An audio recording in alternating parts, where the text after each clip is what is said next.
Rápidamente me presento. Soy el profesor Mario Ricardo Maurich, el profesor titular de Historia y Pensamiento de los Derechos Humanos. Ustedes estaban siendo también entretenidos por el profesor Darío Rubinstein, que es uno de mis dos adjuntos. ¿Sí? El otro profesor adjunto es el profesor Esteban Maioli, que creo que no se encuentra hoy con nosotros porque está dando un curso en la Universidad de San Carlos en Guatemala. Por lo tanto, hoy no podía estar. Sí debieran estar con nosotros los dos JTPs, Eduardo Dimitruk y Gustavo Paladino. Y digo debieran estar porque como estoy prestando atención a varias cosas a la vez, no puedo ver, digamos, quiénes son los presentes, ¿sí? Eh, Bien, no hay ningún inconveniente. Lo que les voy a pedir, por favor, yo le solicité al servicio técnico vía las articuladoras pedagógicas que armaran un foro de presentación donde ustedes pudieran, por favor, poner nombre y apellido completo, eh, y si tienen o no alguna titulación previa universitaria, para saber, digamos, sus trayectorias, ¿sí? Lo que se llaman sus trayectorias educativas o académicas. Obviamente que aquellos que ya tienen alguna titulación, tienen training, tienen experiencia, tienen bicicleta.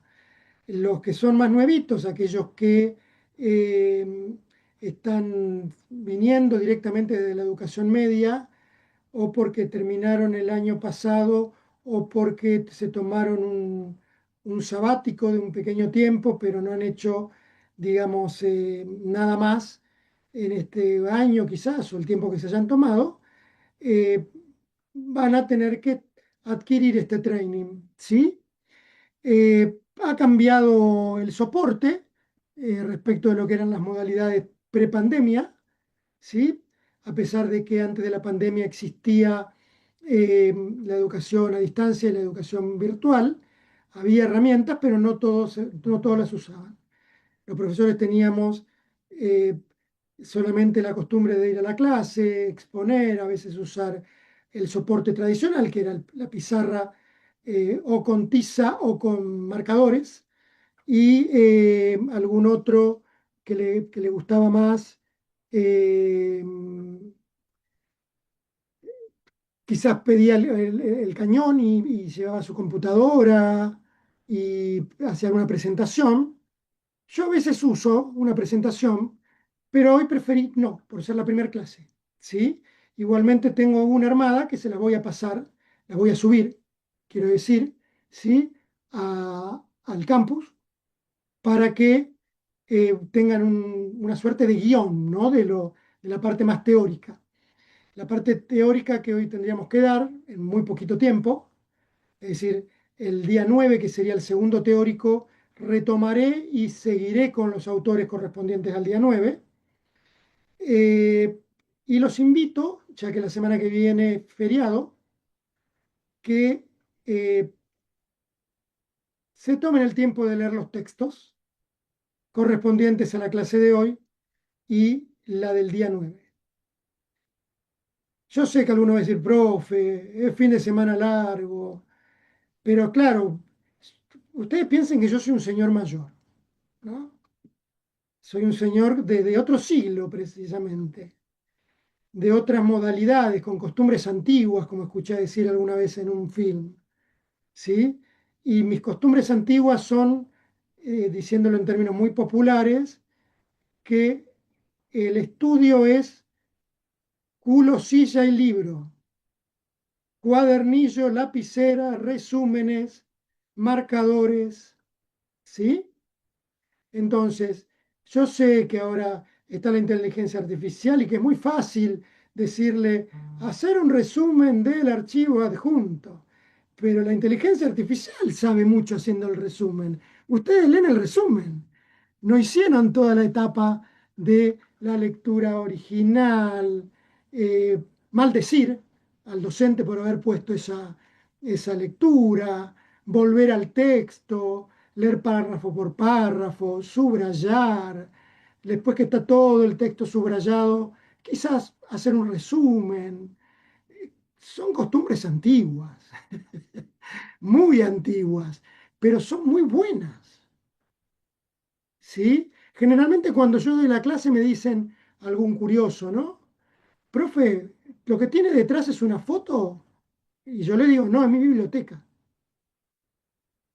¿no? Entonces, miren que se la muestro, esta es parte y esta es toda la otra parte, más mi biblioteca virtual.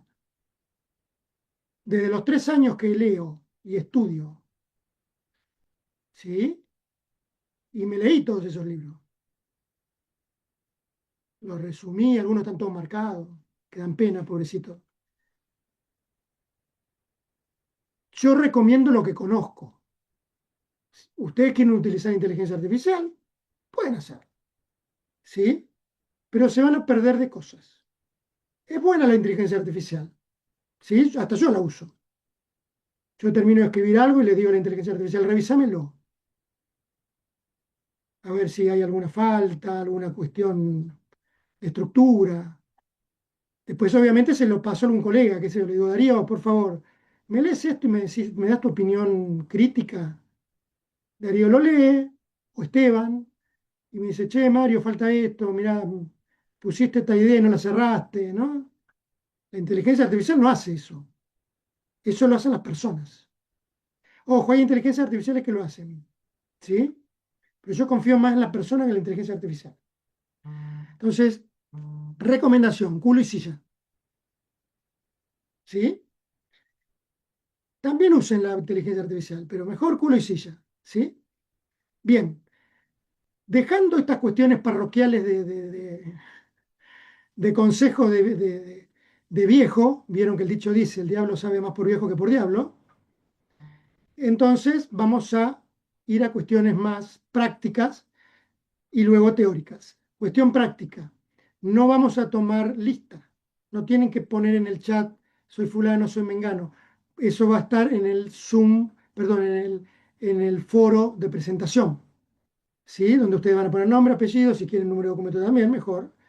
Y brevemente, soy abogado, soy esto, soy aquello, empecé tal carrera y no la terminé, vale también, ¿sí? Eh, Profe, vengo recién de la secundaria, de la educación media, perfecto. Quizás hay algún estudiante, como tengo conocidos, que no terminaron el secundario por alguna razón, son personas grandes, pero como hay una normativa que permite a esas personas estudiar, dan una suerte de examen para eh, demostrar habilidades lectocomprensoras y de escritura y les permiten estudiar. ¿Sí? Hay pocos, pero la normativa permite eso. La educación es inclusiva porque tiene estas herramientas, ¿no? El derecho nos permite esto. Y hay un cambio de paradigma, ¿no? Desde que se sancionó la ley de educación actual, la 26.206, en el año 2006. Se pasó a un paradigma muy inclusivo, muy criticado, pero para mí muy bueno. Y hoy vamos a empezar, fíjense, una materia que se llama Historia y Pensamiento de los Derechos Humanos. Estamos en la Universidad Nacional Madre de Plaza de Mayo, Universidad de los Derechos Humanos. Estamos atravesadísimos por la política. Pero yo también siempre hago una recomendación, tanto en las aulas físicas, ¿sí? En la UBA, por ejemplo, cuando me ha tocado en otras universidades, y ahora en la virtualidad. Todos hablamos siempre desde algún lugar, ¿sí? Nadie habla desde la asepsia y la objetividad absoluta. La cuestión es, como estamos en un aula universitaria y no en un bar, no en un comité, no en una unidad básica, o en una reunión de amigos, pretendemos que las intervenciones sean formadas. ¿Qué significa formadas? Lectura. Preferentemente la lectura citada, obviamente, para la clase en cuestión. Después, si se quiere agregar otro autor, bienvenido sea. ¿Sí? Profe, yo alguna vez leí a tal otro autor y noté que contrasta con la idea del autor elegido para esta clase. Perfecto, qué bueno, a ver, ¿por qué? ¿Sí? Entonces, de esa manera se hace un proceso de enseñanza y aprendizaje más constructivo. Ahora bien, como nosotros vamos a estar en un aula hiperdimensionada por la horizontalidad o masividad de la educación y más de la educación virtual, los teóricos con, como hay actualmente, 562 concurrentes, es difícil darle voz a todos. Entonces, por eso, ahí sí les recomendamos, pongan las preguntas en el chat del aula. De esa manera, los otros profesores, que son los que me están asistiendo mientras yo doy el teórico, toman notas, sacan captura de pantalla, ¿no? Hay distintas herramientas para poder hacerlo. Después, obviamente, elegimos las preguntas más representativas o agrupamos preguntas similares y luego, a la clase siguiente, tratamos de responder o armamos algún pequeño documentito también que lo subimos al campus, donde eh, esto ayuda, digamos, a resolver esas incógnitas, que son todas válidas. Ahora bien, son válidas cuando son formadas porque son más consistentes teóricamente, ¿sí? Ahora bien, cuando uno habla desde el sentido común no es malo, porque no, es un primer saber, es un saber, digamos, de primera mano, que está conformado por nuestras experiencias fácticas, empíricas. Toqué el fuego y me quemé, tomé algo muy frío y me quemó la garganta, ¿sí? Esto es saber fáctico, directo. Pero también hemos escuchado alguna vez que alguien dice, si comes sandía no tome vino y no te metas a la pileta, porque te vas a morir. Eso también es sentido común, ¿no? Ahora bien, si hubo alguien que comió sandía, tomó vino y se metió a algún curso de agua y se murió, no lo sabemos. Pero el sentido común tiene estas cosas, es engañoso, ¿sí? Tiene mucha cosa dogmática también, ¿no? Algunos varones que manejan, cuántas veces quizás van por la calle y se enojan con algún auto que va por delante y seguramente expresan, ¡ja! Seguro que la que maneja es una mujer. Porque es sabido, aparentemente, que las mujeres manejan peor que los hombres. Yo como no manejo, no lo sé. ¿Sí? Entonces, eh, el sentido común es engañoso. ¿Sí? Y muchas veces cuando uno habla desde este sentido común, está expresando una opinión. Y si no es una opinión formada, es preferible que aquí no. ¿Sí? Porque nos quita tiempo de la clase. Entonces, la regla aquí va a ser que traten, por favor, de expresar intervenciones formadas, ¿sí? Desde lecturas. Y obviamente las lecturas que están marcadas para cada clase son las que tendrían que problematizar. Si tienen alguna otra lectura y la quieren hacer intervenir, perfecto, bienvenido sea. ¿Sí? Bueno, estas son digamos, el marco que estoy estableciendo para que tengamos un año de cursada. La materia es muy larga, es una materia anual, tiene 10 unidades y la bibliografía es muchísima. Entonces, veo que están escribiendo en el chat algunas cuestiones respecto de la bibliografía. Se está armando un drive. Mario, por favor, ¿podrías subir el volumen? Porque tenemos una alumna o alumno que no escucha. A ver si es tu volumen.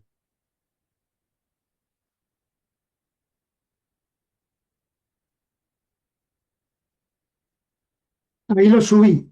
No sé si se escucha mejor. Me lo dirán. ¿Se escucha mejor? Sí, algunos me dicen. Gracias. Perfecto. Aparte, chicos, tengo 30 y pico de años de docente y fumé, así que mi garganta, pobrecita, no da para más, a pesar de que imposto la voz. Gracias por la paciencia. Bien, entonces, eh,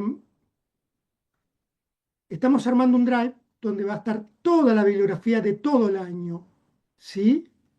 Porque si yo voy subiendo la bibliografía al campus, va a llegar un momento en que el campus no va a dar abasto, ¿sí? Hoy, de hecho, primer día de clase de esta materia, ayer en otras, se colapsó el campus, ¿sí? Porque tenemos una matriculación enorme este año.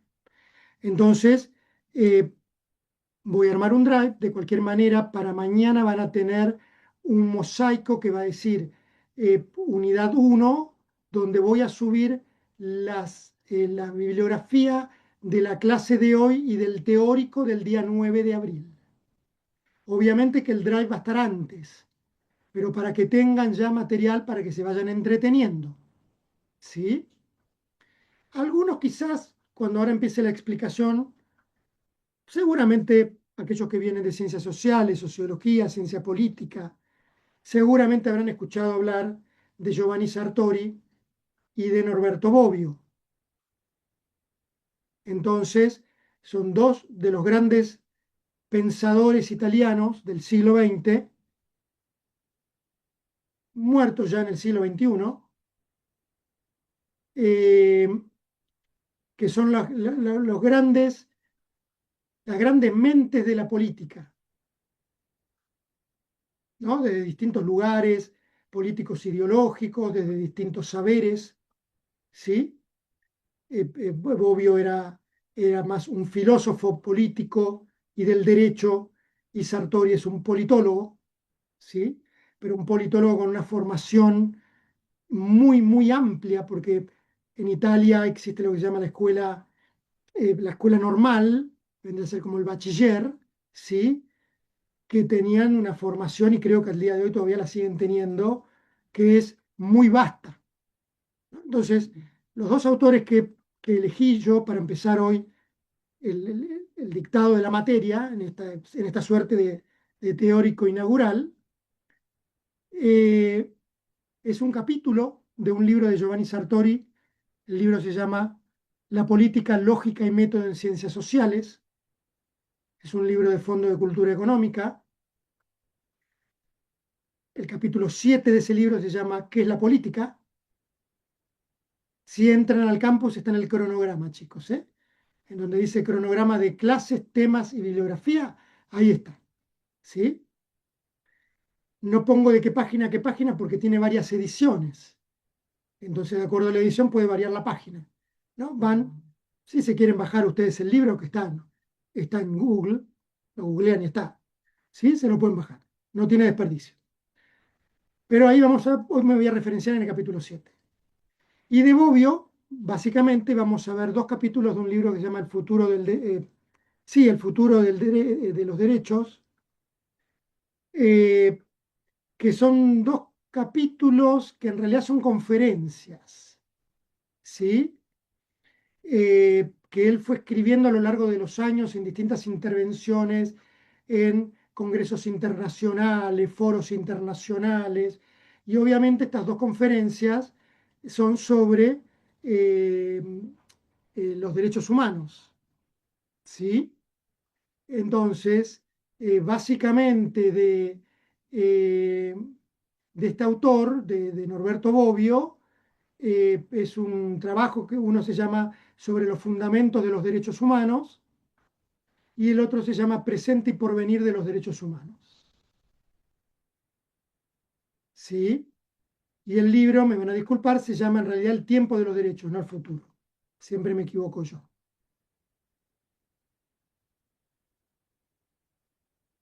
Pero vuelvo a repetir, eso está en el cronograma, chicos, quédense tranquilos. Vayan al cronograma y lo pueden encontrar. Entonces, básicamente la clase de hoy tendría que articular una pregunta, ¿sí? Un conjunto de preguntas. Una primera pregunta podría ser, ¿por qué estudiar? ¿Por qué problematizar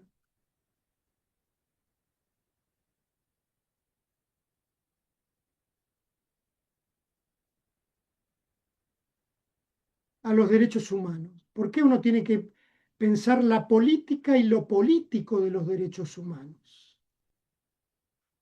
¿Sí?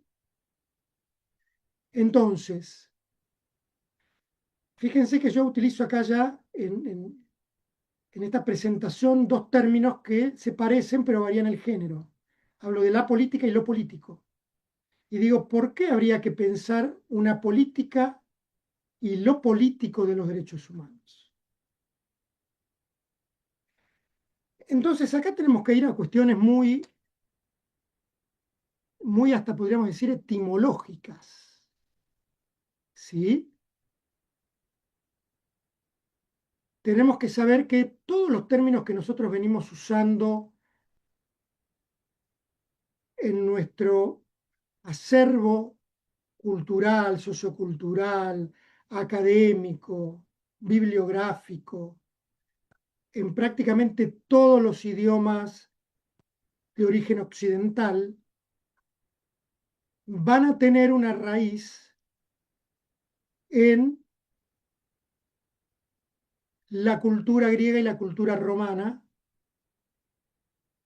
La materia no se va a quedar ahí, ya verán cuando vean el programa, que como esto es una historia y pensamiento de los derechos humanos, yo trato de escapar al eurocentrismo y vamos a tener capítulos donde abordemos esta problemática, esta problematización de los derechos humanos en culturas no occidentales. ¿Sí? Vamos a abordar la cultura de lo que se llama Oriente Próximo, desde la Persia antigua. Vamos a abordar la problemática de los derechos y los sujetos del derecho en las culturas del África subsahariana. Vamos a ver la problemática del derecho y sus sujetos en la América precolombina, porque a pesar de que esta impronta anglófona plantea el origen de los derechos humanos en las grandes declaraciones de finales del siglo XVIII, de los derechos del hombre y del ciudadano, esto es una gran mentira. Si nos mantenemos en Occidente, los derechos humanos, en tanto derechos de gente,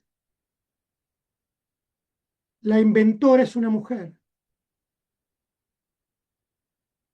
Y me estoy refiriendo a Isabel I de Castilla, la reina católica. ¿Sí? Y en realidad toda la discusión desde el finales del siglo XV hasta el siglo XVIII, que se da en la cultura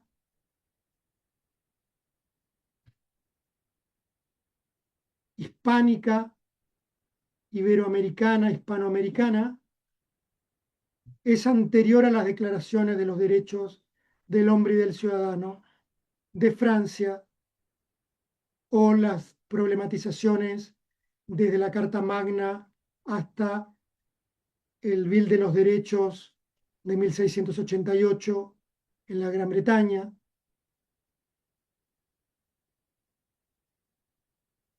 Y si hacemos una historia de lo humano no es únicamente occidental. Pero como tenemos que arrancar de algún lugar, tenemos que arrancar por lo conocido. Y lo conocido es lo que es eurocéntrico. Un compañero estaba levantando la mano, creo que el apellido era Ocampo. Te voy a pedir, Ocampo, por favor, porque no puedo dar intervención hablada, que escribas en el chat, ¿sí? Y los profesores van a tomar nota de tu pregunta y yo, si puedo, la contesto hoy. Y si no, la contestaré en la clase que viene, quédate tranquila. Tranquilo, perdón. ¿Sí? Eh, entonces, De nada, César. Me acordé de tu apellido, no tu nombre, mil disculpas. Bien, entonces, si arrancamos de lo conocido, lo conocido es eurocéntrico, ¿sí? El pasado griego, el pasado romano. Y de hecho Sartori es muy eurocéntrico. Es italiano, ¿qué le vamos a hacer? Los italianos al día de hoy, Eduardo y yo, el profesor Dimitruk y yo, lo conocemos bastante bien ese tema. Eh, Cuando uno habla con un italiano peninsular, nosotros somos italianos del exterior con el profesor Dimitruk, un italiano siempre dice los extracomunitarios, los no europeos, ¿sí? El otro día hablando con una amiga nuestra, catalana ella, es decir, esto no es solamente de los italianos, hablando de que Argentina tiene una gran comunidad islámica desde finales del siglo XIX, eh, nos pregunta, ¿y no tienen problemas? ¿Y por qué debiéramos tenerlo? Le dije yo. No, porque acá los grandes líos siempre los cometen los islámicos. Las tasas de criminalidad generalmente son todos musulmanes. Entonces yo me reía, obviamente, no digo nada porque es una amiga y no me voy a poner a discutir. ¿Sí? Pero estas anécdotas sirven para marcar este pecado original que tenemos por ser el extremo occidente, como decía un pensador francés llamado Alain Rouquier, que tiene un maravilloso libro, que también lo citamos en el programa, que se llama Extremo Occidente. Él considera que todo lo que los franceses nos llaman Latinoamérica, para que vean, ¿no? Tampoco no somos Latinoamérica, somos Iberoamérica o Hispanoamérica, ¿sí? Somos eh, Iberoamérica si tomamos el origen griego y somos Hispanoamérica si tomamos el origen romano del término. Pero Latinoamérica no somos. Para los franceses sí, porque ese era un proyecto del Segundo Imperio francés, ¿sí? El hablar de Latinoamérica. Pero Rouquier habla de Latinoamérica como el extremo occidente. Fíjense qué término, ¿no? Qué interesante. Somos extremo occidente. Así como hay un extremo oriente, hay un extremo occidente. Ahora bien, si vamos a lo griego, eh, ¿cuál era la concepción griega de la política? Obviamente que tenemos que ir allí, particularmente a Aristóteles. La discusión la podemos retrotraer y la vamos a retrotraer, por ejemplo, a Sófocles, ¿sí? El dramaturgo que escribió Antígona, que también lo vamos a ver aquí. Pero Aristóteles es el autor más, digamos, teórico, ¿no? Aquel que plantea al animal político, el hombre como animal político, el sum politikon. Y la polis, la ciudad, como el espacio físico, ¿sí? De este animal político. Y la política como algo que podríamos utilizar el término totalizado, porque en realidad todo era político para la mirada griega y la sociabilidad o socialidad está imbuida de política. Ahora bien, ¿quién es el animal político? El animal político, para la mirada griega, es misógina, la mirada griega,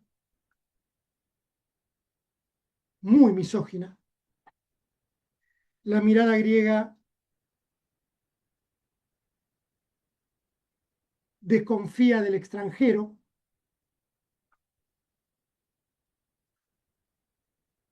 es machista. Y cuando habla del son politicón está hablando del hombre, el macho, la genitalidad, ¿no? un macho hombre que es nacido de las familias fundadoras de la ciudad.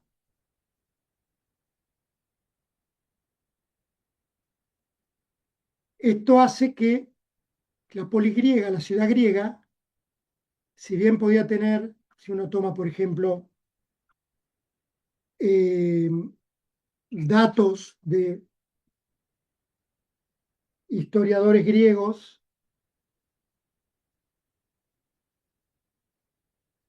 eh, Atenas en su mejor momento, en la Atenas de Pericles, tenía 50.000 habitantes, no más. Y solamente un pequeño número de esos 50.000 eran ciudadanos, eran hombres políticos. Ciudadano, obviamente la palabra ciudadano no es griega, es latina, ¿sí? Y ese poquito número son hombres descendientes directos de los fundadores de la ciudad. Todo aquel que no es animal político es un idioma.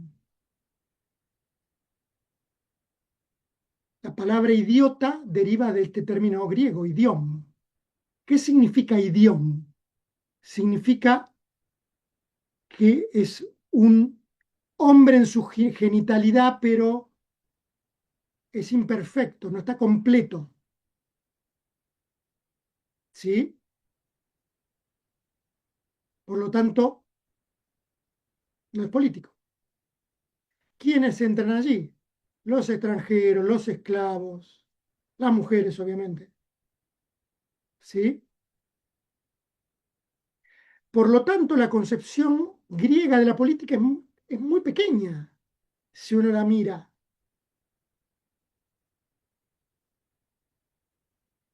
¿Quiénes participaban de la política en el periodo clásico de la politeia ateniense? Nosotros utilizamos normalmente el término democracia, también no bien usado, porque en realidad democracia es una forma no virtuosa para Platón, ¿sí? Eh, y para Aristóteles es una degeneración de las formas eh, puras. La palabra griega para dar cuenta de lo que nosotros llamamos democracia es politeia. Eran muy pocos aquellos que podían participar de la politeia. ¿Sí? Ahora bien, esta politicidad que totaliza, ¿sí? Y que incluye a un universo muy pequeño, va a tener un salto en términos de horizontalización cuando estas ideas pasen a la península itálica. ¿Sí? Particularmente lo que nosotros vamos a conocer como la experiencia romana, pero que obviamente la experiencia romana va a incluir las experiencias previas de la Magna Grecia. Todo el sur de lo que ahora sería la península itálica, hasta Nápoles incluida, son ex colonias de la Magna Grecia, ¿sí? Que obviamente luego van a ser absorbidas por esta Roma expansiva, ¿sí? Que va a ir conquistando territorios en la península itálica y luego en el Mediterráneo, hasta llegar al siglo I, ¿sí? Antes de Cristo, donde prácticamente tiene las mismas fronteras que va a tener el imperio. Pero en esta experiencia romana, la politicidad se horizontaliza, cambia el patrón antropológico político. ¿Sí?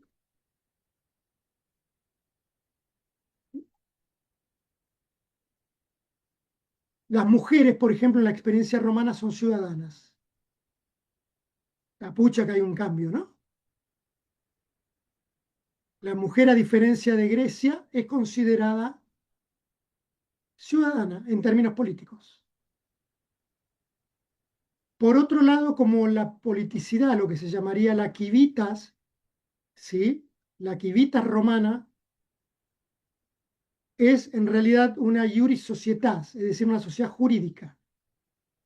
¿Qué significa esto? Significa que uno puede adquirir el estatus político. Aquí vi que alguien decía que le surgió una duda. Por favor, si la escribe en el chat, voy a poder verla y quizás contestarla ya mismo y si no, para la clase que viene. ¿Sí? Alguien había escrito que tenía una duda.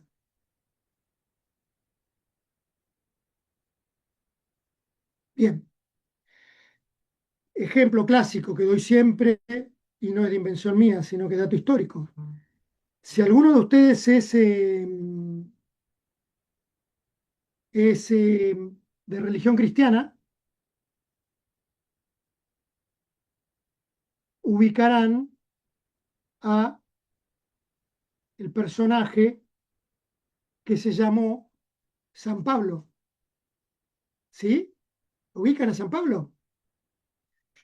San Pablo originalmente, en realidad su nombre era Saulo, Saulo de Tarso. Si bien Saulo de Tarso era judío, ¿sí?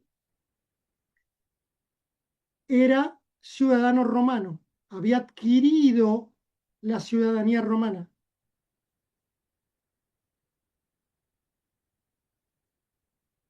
Los romanos en ese sentido aceptaban las diferentes religiones, ¿sí? Ahora bien, cuando Saulo de Tarso se convierte en Pablo, el apóstol,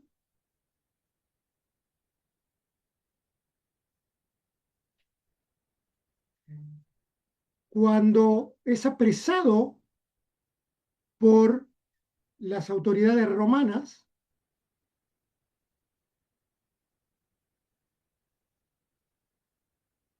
a diferencia de Pedro, del apóstol Pedro, que era judío y no era ciudadano, eh, cuando lo ejecutan, lo tienen que ejecutar como un ciudadano y muere de manera diferente a la forma en la cual muere Pedro. A Pedro lo ejecutan crucificándolo como a un delincuente común y corriente, ¿sí? En cambio a Pablo lo ejecutan de otra manera, porque era ciudadano. Y el estatus político hace que se aplique el derecho de otra manera. Lo que nosotros sí podemos decir es que hay un cambio, ¿sí? Hay un cambio bastante grande en términos de la horizontalidad de la política.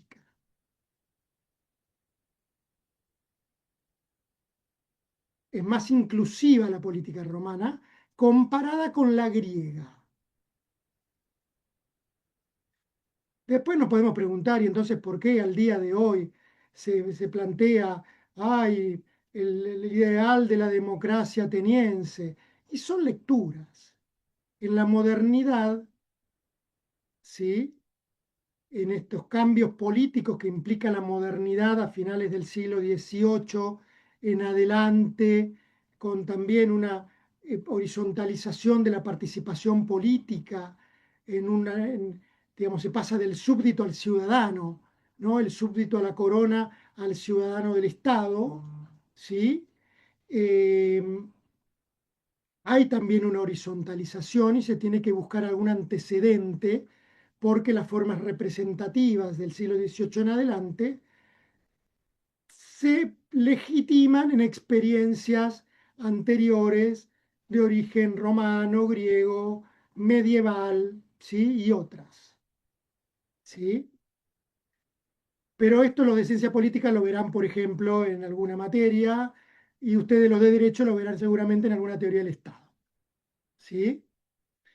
Yo acá lo puedo mencionar como una referencia para poder dar cuenta de cómo cambia el concepto de la política y también va a cambiar el concepto de lo político, algo que dije hace un ratito.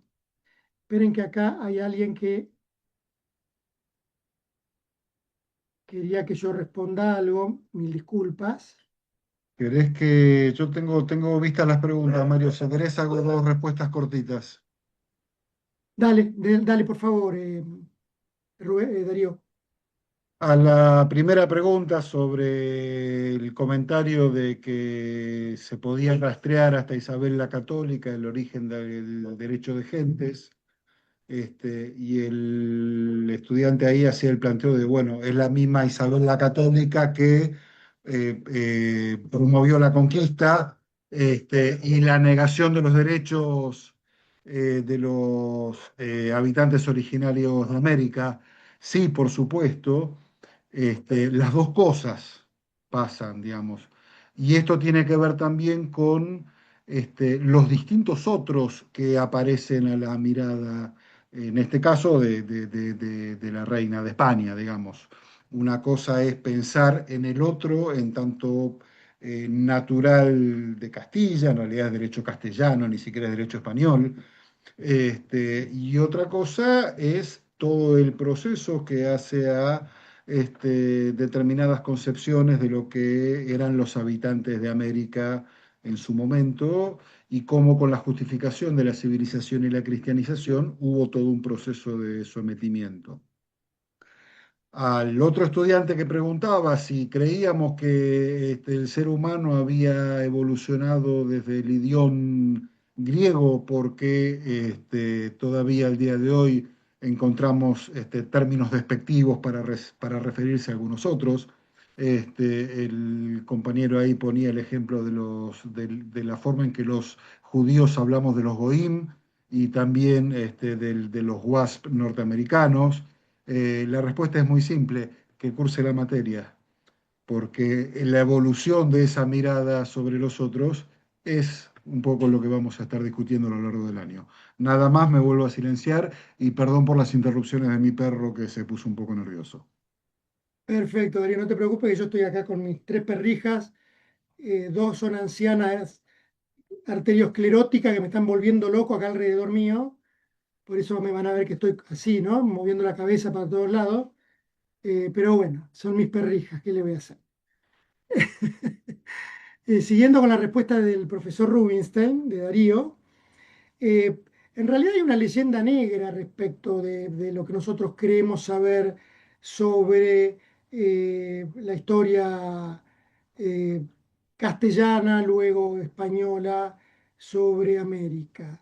Y cometeremos un error cuando en lugar de leer autores hispanos leemos autores anglófonos, porque la leyenda negra la crearon los ingleses, que estaban muy envidiosos de las posesiones, primero castellanas, luego españolas y portuguesas.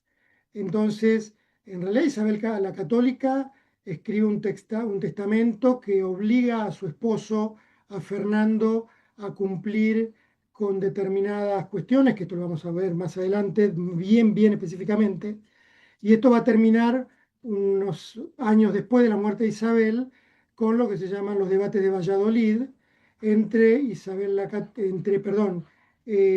Bartolomé de las Casas y Sepúlveda, que representan dos posiciones antitéticas respecto de la pregunta: ¿tienen alma los pueblos originarios de América? Y obviamente Isabel la Católica, no, digo bien, Isabel la Católica sabía que tenían alma y por eso le ordenaba a su esposo que los proteja. La corona debía proteger a los habitantes originales. Y esto es lo que va a sustentar Bartolomé de las Casas contra un Sepúlveda que representa los intereses, podríamos llamar ahora materiales, comerciales, de otros actores, digamos, del reino español ya en ese momento y portugués, que veían, digamos, la oportunidad de sacar ganancia a costa de los pueblos originarios, que fue lo que terminó pasando. Ahora bien, en términos teóricos, decir que Isabel la Católica habilitó esto es un error histórico, ¿sí? Porque de hecho toda la discusión que se da dentro de lo que es el mundo jesuita y los grandes escolásticos jesuitas hasta el siglo XVIII hacen que las revoluciones iberoamericanas no puedan ser entendidas si uno no lee previamente a los autores de lo que sería el pensamiento escolástico jesuita antes de Rousseau, antes de Locke. Nosotros teníamos un contractualismo cristiano católico y no necesitábamos leer a Rousseau y a Locke. ¿Sí? Entonces, obviamente, esto no significa que no hay que leer a Rousseau y a Locke. Significa simplemente que teníamos las discusiones en el mundo ibero y hispanoamericano, que consideraba a los pueblos originarios como súbditos de la corona, que tenían alma. ¿Sí? Es interesante esto, pero esto lo vamos a ver más adelante.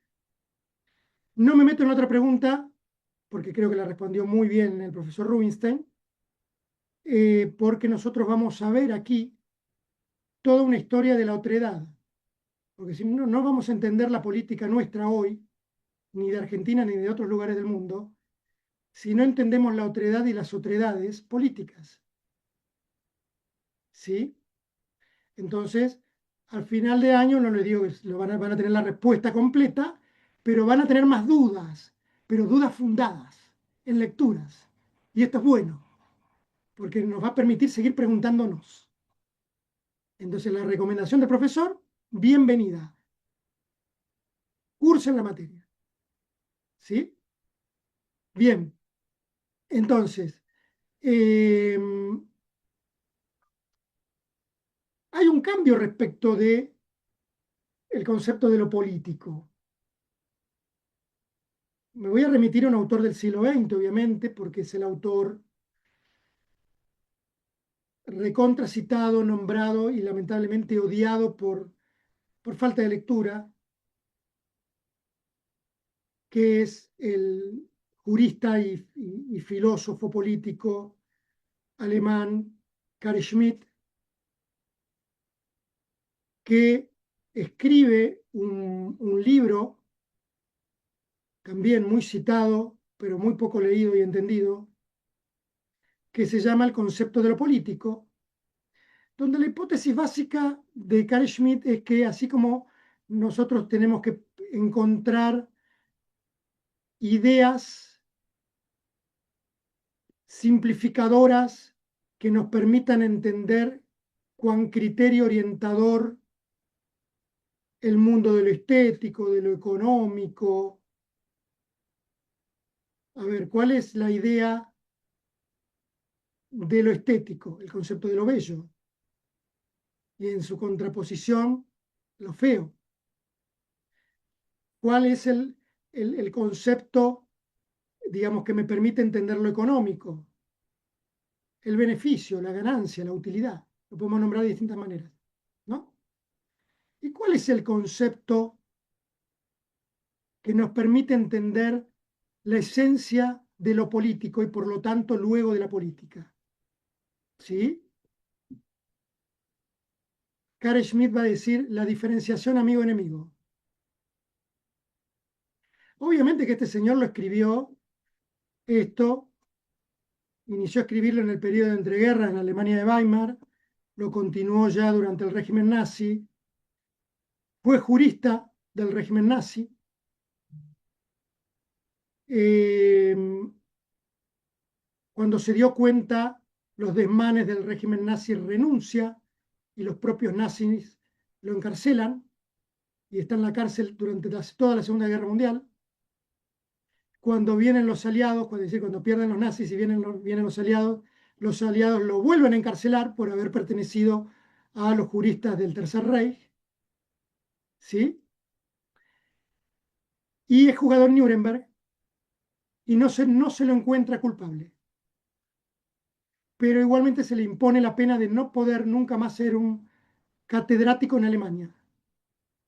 Como él se había casado con una española, se va a vivir a España, régimen franquista, y ahí puede ejercer digamos, como catedrático universitario. Carl Schmitt muere muy viejito, casi centenario, en 1987. Vio prácticamente todo el siglo XX. Sus trabajos son verdaderamente maravillosos. Uno puede no compartir su posicionamiento ideológico. Es un pensador católico, Carl Schmitt. ¿Sí? Y esta diferenciación amigo-enemigo nos muestra una intensidad, es decir, plantea un concepto político desde la intensidad. Yo o el otro, pero no el yo en términos personales, el yo como miembro de una comunidad política. Mi comunidad política o la comunidad política del otro, en una situación extrema que implica mi supervivencia o la supervivencia de la otra comunidad política. Eso es lo esencial en la política. Muchas veces tiene que llegar a situaciones muy extremas, ¿no? Pero lo político en el tuétano, va a decir Carl Schmitt, se define por la diferenciación amigo-enemigo.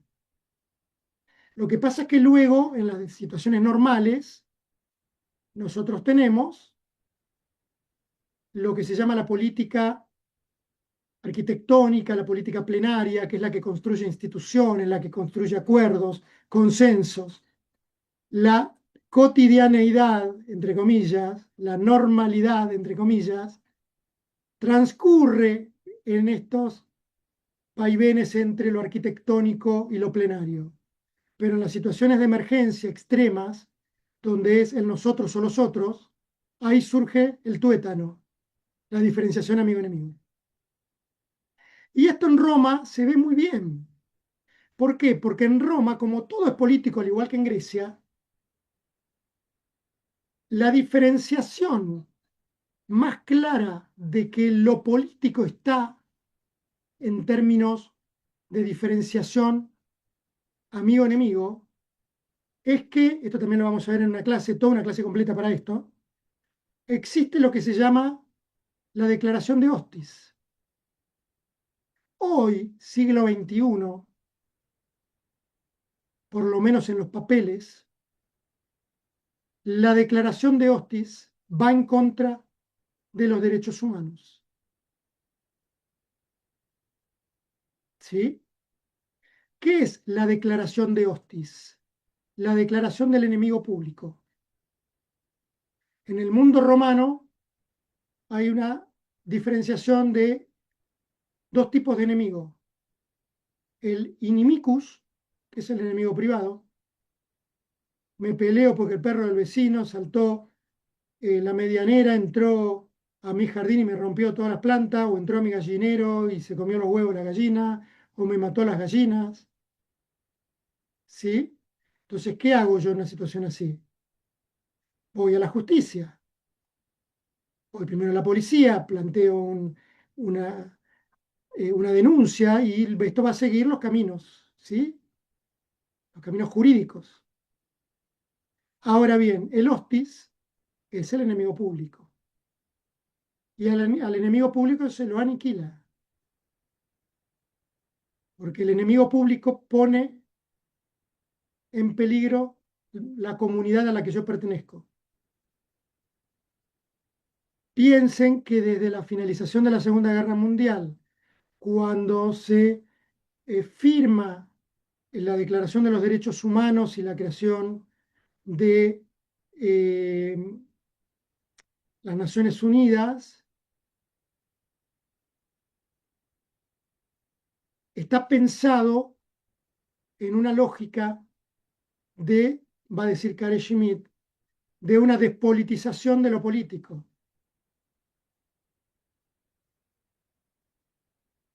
Porque si bien a nivel al interior de un Estado, el único que tiene la posibilidad de aplicar violencia física es el propio Estado a través de sus organismos, yo no puedo agarrarme a trompadas con el profesor Rubinstein por una cuestión privada, porque si nos agarra la autoridad pública, nos aprende, porque no podemos resolver conflictos por violencia.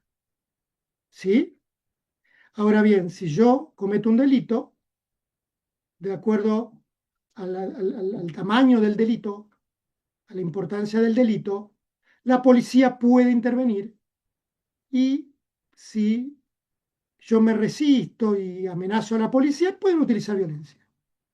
Obviamente que tienen un límite. Si se pasan del límite, la propia policía es intervenida. ¿Sí? Pero en un caso extremo, el uso de la violencia está legitimado y legalizado para el Estado, porque el Estado se define como el monopolizador legítimo de la violencia física en un territorio determinado, con fronteras, que se llama Estado, y que a la vez tiene un aspecto que es comunitario. El Estado, por un lado, es asociativo y por otro lado, comunitario. Esto también lo vamos a seguir desarrollando en otras clases, ¿sí? Todas las cosas que yo voy diciendo hoy son temas que se van a seguir desarrollando después en otras clases con otras lecturas, ¿sí? Entonces, fíjense qué cambio que hay, ¿no? Desde la antigüedad hasta el imperio. Y esto tiene una mayor, podríamos decir, horizontalización en el medioevo, porque la cristiandad también horizontaliza, porque todos somos hijos de Dios, más allá que también tiene enemigos, ¿sí? ¿Quiénes son los enemigos de la cristiandad? Aquellos que no reconocen a Jesús como el verbo hecho carne, ¿no? Entonces ahí obviamente tenemos, en los casos extremos, al mundo islámico, ¿sí? Digo casos extremos porque hubo periodos en los cuales convivieron tranquilamente y no hubo problemas, y obviamente el pueblo judío, ¿no? Que también por momentos, hay momentos y momentos. El infiel, aquel que ojo, que también para el mundo musulmán islámico, nosotros somos infieles en alguna medida, más allá que son bastante respetuosos, ¿eh? Recuerden que consideran a María es la única mujer nombrada en el Corán, Jesús es considerado uno de los grandes profetas, antes que Mahoma. Entonces, ahí podríamos decir un camino de inclusividad. El judaísmo en algún momento fue más exclusivo, el cristianismo es un poco más horizontal, y el mundo islámico también es más horizontal, ¿no? Incluye, y la misa, ¿sí? No importa el color, no importa nada. Entonces, eh, con esto llegamos a comienzo de la modernidad, donde se va planteando una derivación de palabras que tienen un origen griego y luego se latiniza y se le va cambiando el sentido. Nosotros, como dijo un filósofo político estadounidense que se llamaba Sheldon Walling,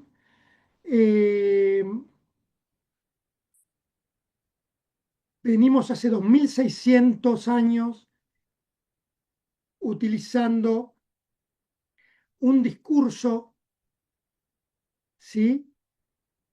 Pero que se ha ido problematizando a medida que ha habido un cambio de sentido de las palabras de ese discurso. Pero mantenemos una uniformidad de discurso. ¿Por qué? Porque las palabras que estamos utilizando pertenecen al mismo acervo cultural. ¿Sí? Pero para poder entender los derechos humanos, tenemos que arrancar de principios de la modernidad. Porque de hecho el término humanos, muchachas y muchachos, si los pensamos etimológicamente, ¿qué significa? Nativos de la tierra. ¿Sí? Humano viene de humus, de tierra. Entonces el humano es el nativo de la tierra.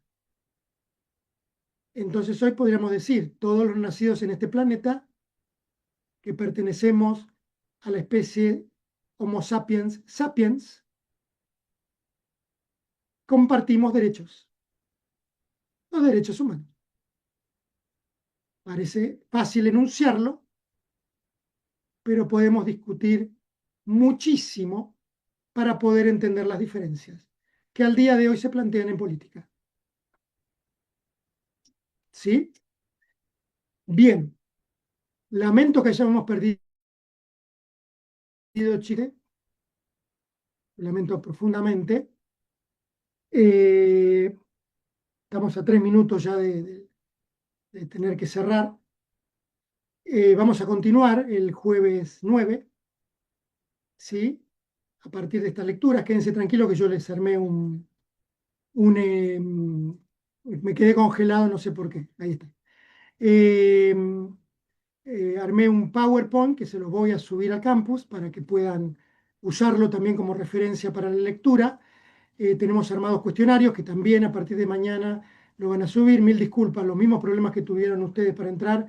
Hemos tenido problemas para subir cosas al campus, se congela, se colapsa, bueno, distintos líos.